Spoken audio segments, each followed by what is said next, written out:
Hello বন্ধুরা, তোমরা সবাই কেমন আছো? আশা করছি তোমরা সবাই খুব ভালো আছো আর আমিও খুব ভালো আছি। নতুন একটা ভিডিওতে তোমাদের সবাইকে স্বাগত জানাই। আর আজকে আমি বানাবো পনির পোলাও। আর এর আগেও আমি অনেক রকম পোলাওয়ের ভিডিও শেয়ার করেছি তোমাদের সাথে। তো চলো আজকের ভিডিও শুরু করা যাক। এই পোলাওটা খেতে কিন্তু আমার খুব ভালো লাগে, আমি যখন তখন এই পোলাওটা বানাই। তো আজকে আবার এটা অনেক দিন পরেই বানালাম। আর এই পোলাওয়ে পনির ছাড়াও অনেক ধরনের সবজি দেয়া থাকে, বিনস থাকে, গাজর থাকে, আরও অনেক কিছু দেয়া থাকে। তো পনির পোলাও বানানোর জন্য আমি এখানে নিয়ে নিয়েছি গাজর, বিনস, টমেটো, আর লাগবে আদা বাটা আর দুটো পেঁয়াজ। দেখতেই পাচ্ছ এখানে টমেটো, গাজর, বিনস সব কিছু নিয়ে নিয়েছি। আর আদাটা আগে থেকেই বেটে নিয়েছিলাম, এই যে আদা।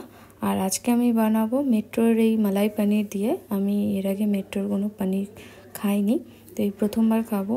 তো দেখি পনিরটা খেতে কেমন হয়। তো প্রথমে আমি এগুলোকে সব ভালো করে কেটে নেব। আর চাল আমি 2-3 ঘন্টা আগে ভিজিয়ে রেখেছিলাম, 1 বাটি চাল। এবার বিনস, গাজর আর টমেটো সব কিছু আমি কেটে নেব। আগে বিনসটা কেটে নিয়েছি, এবার গাজরটা খুব ভালো করে স্কিনটা ছাড়িয়ে নিয়ে এবার গাজরটা ছোট ছোট করে কেটে নেব। আর একটা বড় সাইজের টমেটো নিয়েছি আমি। টমেটোটা কাটা হয়ে গেছে, এবার আমি পেঁয়াজটা কেটে নেব। 2টো পেঁয়াজ নিয়েছি আমি। আর দেখতেই পাচ্ছ এখানে পেঁয়াজ, টমেটো, বিনস আর গাজর সব কিছু খুব ভালোভাবে কেটে নিয়েছি। আর এবার পনিরটাও কেটে নেব। এই পনিরটা আমি অফারের জন্য খুবই কম দামে পেয়েছি, আর সেই জন্যেই এই পনিরটা অর্ডার দিয়েছিলাম, কারণ এই পনিরটার উপরে অনেকটা অফার ছিল। তো প্রথমবারই অর্ডার দিয়েছিলাম। পনিরটা প্রথমে একটু ভেজে নেব, তারপর দেখবো এটা খেতে কেমন লাগে। আমি পনিরটা আগে কাটবো না, পুরো গোটা অবস্থাতেই ঘিয়ে আমি এটাকে ভেজে নেব। তো কড়াইটা গরম হয়ে গেছে, এবার খুব সামান্য পরিমাণ ঘি দিয়েছি। আর ঘিটা গরম হয়ে গেলে এবার আমি এতে পুরো গোটা পনিরটা দিয়ে দেবো। গোটা পনিরটাই ভেজে নেবো, তারপর এটা আমি ছোট ছোট করে কাটবো। ঘিটা গরম হয়ে গেছে, এবার এতে পনিরটা দিয়ে দিলাম। আর দুপাশটা খুব ভালোভাবে হালকা লাল হয়ে গেলেই আমি এটাকে তুলে নেব। দেখতেই পাচ্ছ দুদিকটা হালকা লাল হয়ে গেছে, তো এবার এটাকে আমি তুলে নেব। পনিরটা তুলে নেওয়ার পর ওই কড়াতেই দিয়ে দেবো পরিমাণ মতো সাদা তেল। তোমরা চাইলে এতে একটু ঘিও অ্যাড করতে পারো, আমি আর ঘি দিইনি, আমি পুরোটাই সাদা তেলেই করব। তো দেখো তেল দেওয়া হয়ে গেছে আমার, তেলের পরিমাণটাও দেখতে পাচ্ছ। তেলটা গরম হয়ে গেছে, এবার এতে দিয়ে দেবো কিছু গোটা গরম মশলা, জিরে, দারচিনি আর লবঙ্গ আর 2টো তেজপাতা। এরপর এতে দিয়ে দেবো আগে থেকে কেটে রাখা পেঁয়াজটা দিয়ে বেশ কিছুক্ষণ খুব ভালোভাবে নেড়েচেড়ে নিতে হবে। এরপর এতে দিয়ে দেবো পরিমাণ মতো নুন। পেঁয়াজটা একটু ভাজা ভাজা হয়ে গেছে, পেঁয়াজটা একটু কালারটা চেঞ্জ হয়ে গেলেই এবার এতে দিয়ে দেবো আগে থেকে কেটে রাখা গাজরটা দেওয়ার কিছুক্ষণ পর দিয়ে দেবো বিনস। এবার সব কিছু একসাথে বেশ কিছুক্ষণ খুব ভালোভাবে ভেজে নিতে হবে। 2 থেকে 3 মিনিট খুব ভালোভাবে এটাকে ভেজে নেওয়ার পর এবার এতে দিয়ে দেবো টমেটোটা দেওয়ার সঙ্গে সঙ্গে দিয়ে দেবো 1 চামচ নুন। এটাও বেশ কিছুক্ষণ খুব ভালোভাবে ভেজে নেওয়ার পর যখন টমেটোটা একটু গলে যাবে তখন এতে দিয়ে দেবো আগে থেকে বেটে রাখা আদাটা দিয়ে খুব ভালোভাবে এটা মিশিয়ে নিতে হবে। আর তারপর 2 থেকে 3 মিনিট খুব ভালোভাবে এটা ভেজে নেব।